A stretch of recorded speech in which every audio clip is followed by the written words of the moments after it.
Welcome back to your studies on fiction writing. I'm Kenny Noble, an instructor here at Indiana Bible College, and today we're going to look at the basics of the scene and its structure for our fiction stories. You'll remember from a previous lecture that I like to think of the novel as a three-act structure. Act 1 for the beginning, Act 2 for the middle, and Act 3 for the ending. I also think it helps to divide up the middle into two parts. The first part I call the unknowing, and the second part I call the knowing. But beyond the acts as structures, or the beginning, middle, and end, the next division would probably be the chapter. The problem with structuring your novel with chapters is that there are no rules. I did some research on chapters, and it seems like that the average novel out there has 20, 25 chapters. Many of them have 15, 16 chapters. In the past few years, it's become popular for some novelists to structure their story with 50, 60, 70 chapters. My impression is that the reason they have so many chapters in their book is that this increase of chapters in a novel is brought on by the idea that many people are reading novels on their cell phones. Therefore, publishers are selling the novels by the chapter. And I've noticed that many authors are calling each scene a chapter. Sometimes they'll combine 2 or 3 scenes to make a chapter. In my own writing, I prefer to think of each section of my story as having 3 chapters. For example, in the beginning, I usually try to have 3 chapters that covers Act 1. And the ending, I usually like to have 3 chapters. And then 6 chapters for the middle. And of course, I like to divide that up with 3 chapters for the first half of the middle and 3 chapters for the second half. So beyond the chapters, the next division would be the scene. The scene is a very important element for the fiction story to work, and I'm only going to try to cover just the basics of the scene in this lecture. As a building block, the scene also has a beginning, a middle, and an end, but several things are needed in the scene, and many authors keep a checklist that when they're finished with one of their drafts, they'll go back through and look at their checklist. The most important elements in a scene is what's often known as the GMC, which stands for goal, motivation, and conflict. But before we get to that, let's first talk about point of view. And once again, I must point out that there are no steadfast rules as to how many points of view you need for your novel. Yet it would be wise for us to take advice from contemporary novels that are currently selling. And those that are selling typically have 2 or 3 points of view. There's nothing wrong with having 4 or 5 points of view, and there's nothing wrong with having 1 point of view. But I've discovered in my research that many of the selling novels have 3 points of view. The most common point of view is the protagonist, the main character. The antagonist also has a point of view. And in romance novels, there's often a point of view for the romance character, which I call the contagonist. So 3 points of view seems to work out well. Of course, you can structure your story any way you want. I think it's wise to take advantage of what others are doing and structure our stories similar to what the readers are accustomed to. One thing I would highly advise for every new writer, or even experienced writer, is to keep 1 point of view per scene. It's easier for the reader to stay oriented. As you know, there are many novels out there that have more than 1 point of view in a scene, and they work quite well. And I'm strictly against it because I think it makes a better novel and it helps the structure. But again, many authors are good at switching point of view in the middle of the scene. But if you're a beginning writer, I would certainly advise to have 1 point of view per scene. How many scenes does a story have? Again, there are no rules. However, I like to look to the screenplay industry, and the screenplay industry tries to stay around 48 scenes to a movie, give or take a couple scenes. That's not a hard and fast rule. Your novel may dictate how many scenes that you'll have, but a good starting place would to try to stick somewhere around 48 scenes. My current novel has 54 scenes in it.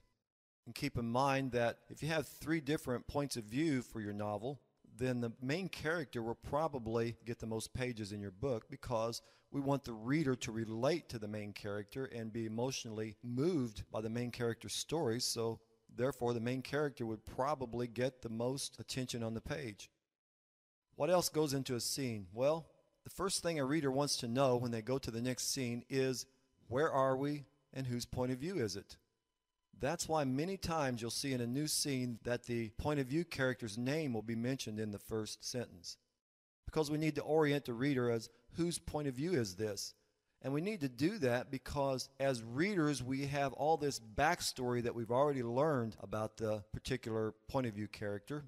And we bring that with us to the table when we come to that next scene. So we want to understand their mood and perspective, which in turn gives a connotation to the words and the sentences on the page.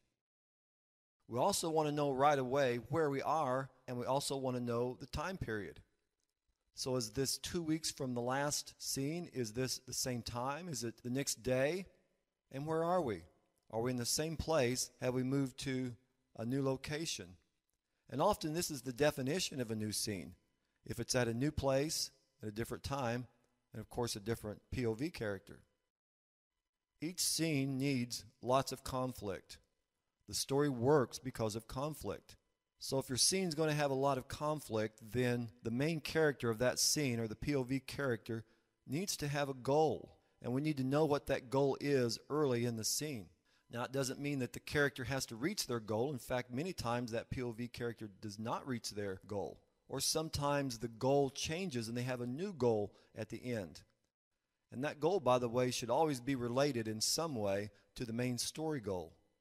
So the most important thing is we need a goal for the scene, a reason for its existence. Let's look at some examples.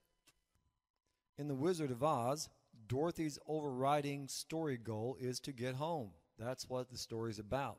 But first, she has smaller goals that she has to achieve before she gets home. And one of those smaller goals, for example, is she has to get to the Emerald City. Another goal, she has to see the wizard. And another goal, she has to get the broomstick. All these, of course, are related to her overarching goal of getting home.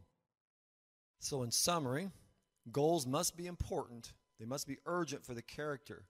Failing to reach that goal is going to cause them bigger problems. So they must, absolutely must reach their goal. Next is motivation. Not only must a scene have a goal, but each scene must also have a motivation. Why does the character want to reach that goal? That's important. And if it isn't important, the reader won't be interested, because even small goals that might not be important to us become important to the reader when they see the point of view character's motivation, their reason for wanting to reach the goal. For example, Dorothy has to get back home to Kansas because her aunt is sick. We don't have to guess about what makes Dorothy want her goal. We know her aunt is sick and she must get back home. Let's look at another example. Let's say the POV character does not want to fall in love. What's their motivation for that? Are they avoiding falling in love because they've been wounded before by a romantic relationship? Or are they not wanting to fall in love because they don't have the time that it takes to maintain a romantic relationship? Do they have some negative reinforcement? Perhaps their parents are divorced and they're determined not to fall in love because they've seen that relationships just don't work. So the motivation is asking the why. Why does this character want to reach that goal? And finally, we have conflict. If motivation is the why, then conflict is the why not. In The Wizard of Oz, Dorothy's conflict is shown in the witch and the balloon lifting off without her. To make your story interesting, the reader must face overwhelming conflict at every turn. Nothing is working out right for them. That makes a good scene. If there weren't conflict, then the story would end. There'd be no reason to go on. And I always say, if the character can sit down and talk out the problem with someone, that perhaps it's just a misunderstanding, then really we need more conflict. That isn't enough. A misunderstanding is not the same thing as conflict. And the conflict of your story will be determined by the story itself. Every story is going to be different.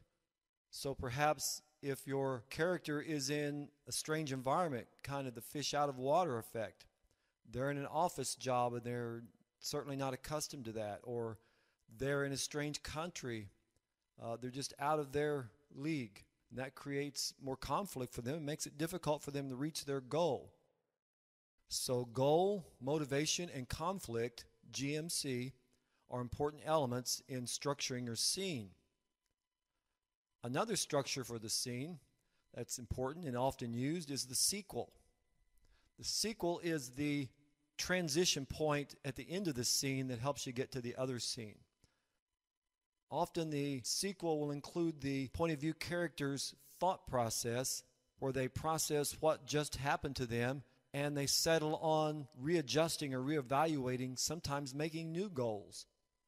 The sequel typically has a three-part pattern: reaction, dilemma, and decision. So first, the main character has a reaction to the problem. Maybe at first they're angry and upset at what happened to them in that scene. And then they have a dilemma where they don't know which way to go. It's like a two-pronged horn, going left or going right. Both are bad for them and there's no way out. It's a dilemma. And finally they come upon a new decision. They'll have to do something else. They find or figure out a way out of their dilemma and they choose this new route. And so oftentimes they have a new goal by the end of the scene. And that's the sequel. And that sequel, although not in every scene, but it's an important part of the novel's structure to help move from scene to scene.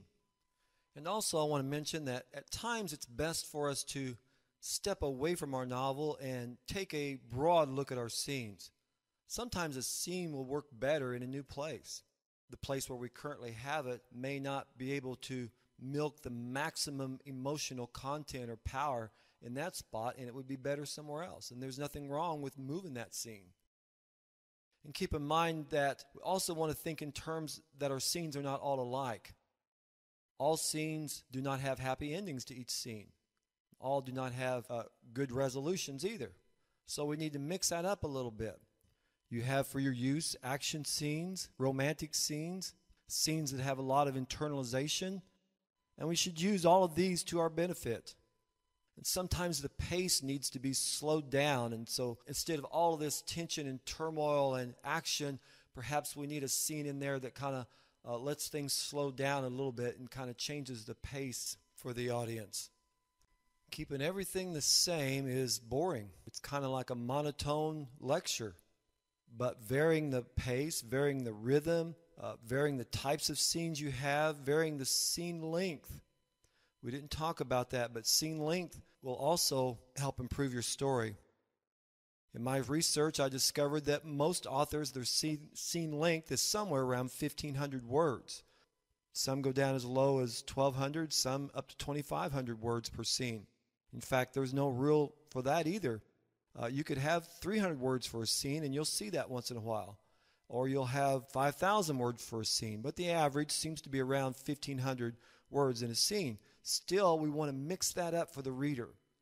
Maybe use short scenes when we're trying to move the story along real fast. But use all these tools for your benefit. They're there. We have to be aware of them, and it's easy to fall into a rut, so we have to review these things from time to time to help us. So that's the basics of scene structure. There's certainly much more that could be talked about, and perhaps we'll do that in another lecture, but that should get you started to develop your story by using the scene structure, because each scene is a little story by itself. So I hope that helps, and I'll see you in the next lecture.